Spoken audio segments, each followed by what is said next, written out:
اعوذ باللہ من الشیطان الرجیم بسم اللہ الرحمن الرحیم۔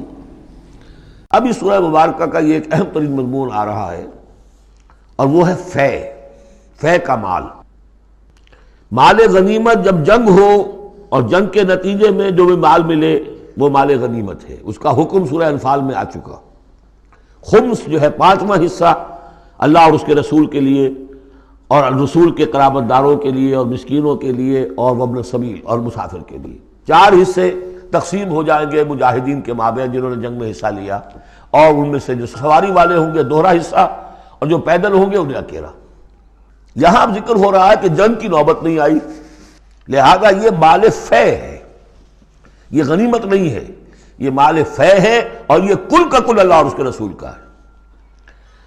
گویا کہ اس میں کسی کو بھی مسلمان کو کوئی حصہ نہیں ملے گا سوائے اس کے کہ جو اللہ کا رسول کسی کو فقیر کو غریب کو مسکین کو دینا چاہے، وہ الگ بات ہے۔ وما افاء اللہ علی رسولہ،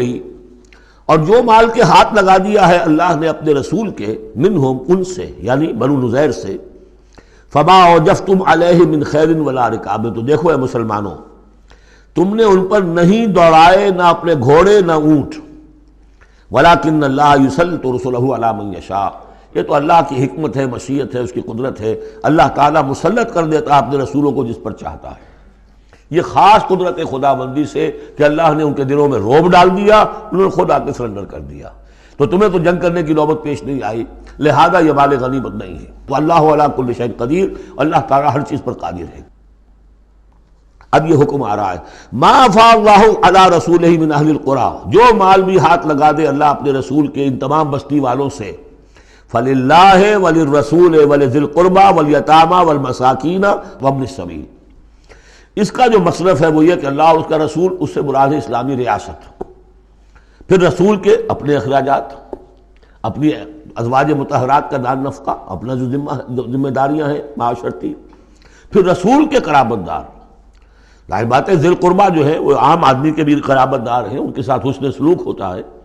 تو رسول کے بھی تو قرابت دار ہیں، اور رسول کا کوئی اور ذریعہ معاش تو ہے نہیں۔ والیتامی والمساکین وابن السبیل، باقی اس کے علاوہ جو بھی مستحق ہیں، فقراء ہیں، غریب ہیں اور ان کے لیے محتاج ہیں، کہ لا یکون دولۃ بین الاغنیاء منکم، اور یہ اہم ترین اسٹیٹمنٹ آف آبجیکٹیوز ہے۔ مقصد کیا ہے؟ کہ لا یکون، تاکہ ایسا نہ ہو کہ دولت تمہارے امیروں ہی کے مابین چکر لگاتی رہے۔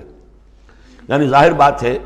کہ اب جو لوگ بھی جو جنگ میں حصہ لیا ہے، جن کے پاس گھوڑے بھی تھے اور اونٹ بھی تھے، اب ان کو دگنے حصے مل جاتے سارے اس مال میں سے، تو گویا کہ جو لوگ پہلے ہی سے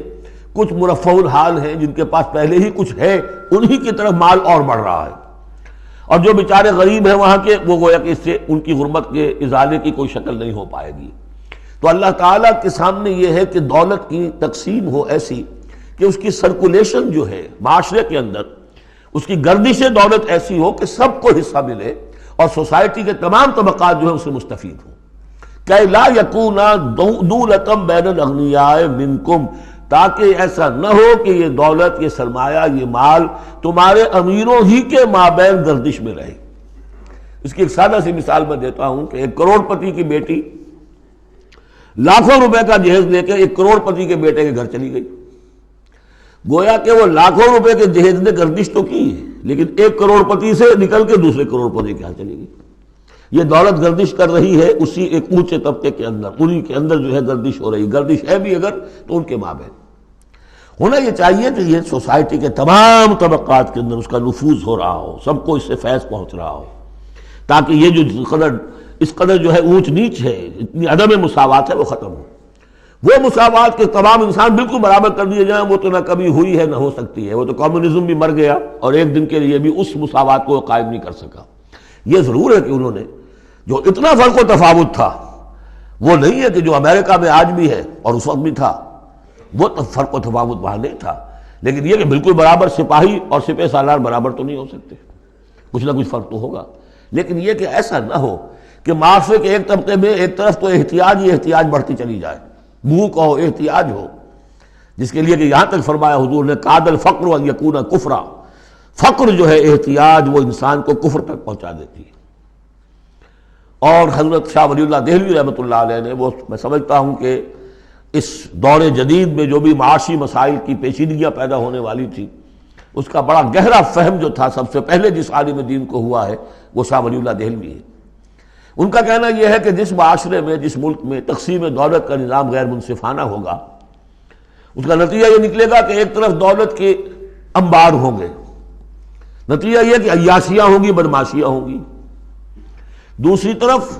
عام لوگ جو ہیں وہ ڈھور ڈنگر بن کر رہ جائیں گے، وہ بار برداری کے جانوروں کی حیثیت اختیار کر لیں گے کہ صبح سے لے کے شام تک کمر توڑ دینے والی جو ہے مشقت کر کے بھی بمشکل اپنی ضرورت پوری کر رہے ہیں۔ تو گویا کہ یہ غیر مساوی نظام تقسیم دولت جو ہے یہ دو دھاری تلوار ہے، ادھر بھی کاٹ رہی ہے ادھر بھی کاٹ رہی ہے۔ جدھر ایکومولیشن آف ویلتھ ہو رہی ہے ادھر عیاشیاں ہیں، بدماشیاں ہیں، ادھر جو بھی کچھ ہو رہا ہے اللہ تللے ہیں، نمود و نمائش کے لیے خرچ کیا جا رہا ہے، اس سے اور جو ہے دل پھٹ رہے ہیں۔ کسی بڑے سیٹ صاحب کی بیٹی کی شادی ہے اور پوری کوٹھی بقع نور بنی ہوئی ہے، ایک ایک پتے کے ساتھ انہوں نے لگا رکھا ہے ایک ایک بل، اور دوسری طرف اس سیٹ کا کوئی نہ کوئی شوفر بھی ہے، کوئی اس کا کھانا پکانے والا ہے، کوئی چوکیدار ہے، کوئی مالی ہے، اور اس کے گھر میں بچی جو ہے بوڑھی ہو رہی ہے اور اس کا ہاتھ پیلا نہیں ہو سکتا اس لیے کہ کچھ نہیں ہے اس کے پاس۔ تو ان ملازمین کے دل میں ان کی محبت پیدا ہوگی یا نفرت پیدا ہوگی؟ انما یرید الشیطان ان یوقع بینکم العداوۃ والبغضاء، شیطان تو چاہتا ہے تمہارے مابین دشمنی اور بغض کے جذبات پیدا کرے، اور وہ پیدا ہو رہے ہیں۔ دوسری طرف فقر ہے، کاد الفقر ویکون کفرا، تو اس میں یہ ہے کہ ضرورت ہے کہ لا یکون دولۃ بین الاغنیاء منکم، نظام ایسا ہونا چاہیے کہ منصفانہ عادلانہ تقسیم ہو دولت کی، اور اس طرح سے مستقل طبقات بن کر نہ رہ جائے۔ وما آتاکم الرسول فخذوہ، اب ظاہر بات ہے کہ اس وقت فوری طور پر تو بڑا دھکا لگا ہوگا نا، اوس اور خزرج کے مسلمان جو تھے وہ جب آئے تھے محاصرہ کیا تھا، توقع انہیں یہ ہوگی کہ مال غنیمت میں سے ہمیں ملے گا، تو فوری طور پر یہ سمجھ لیں آخر انسان تھے، فرشتے تو نہیں تھے نا، تو انہیں یقیناً کوئی ایک دھکا سا لگا ہوگا، شوق پہنچا ہوگا، لہذا اب اس کے لیے جو بھی ایک ایمان کو ان کے جو ہے اپیل کیا جا رہا ہے، وما آتاکم الرسول فخذوہ، اور دیکھو جو رسول تمہیں دے دے وہ لے لو، وما نہاکم عنہ فانتہوا، اور جس چیز سے روک دے رک جاؤ، واتقوا اللہ، اللہ کا تقوی اختیار کرو، ان اللہ شدید العقاب، اللہ تعالی سزا دینے میں بہت سخت ہے۔ صدق اللہ العظیم۔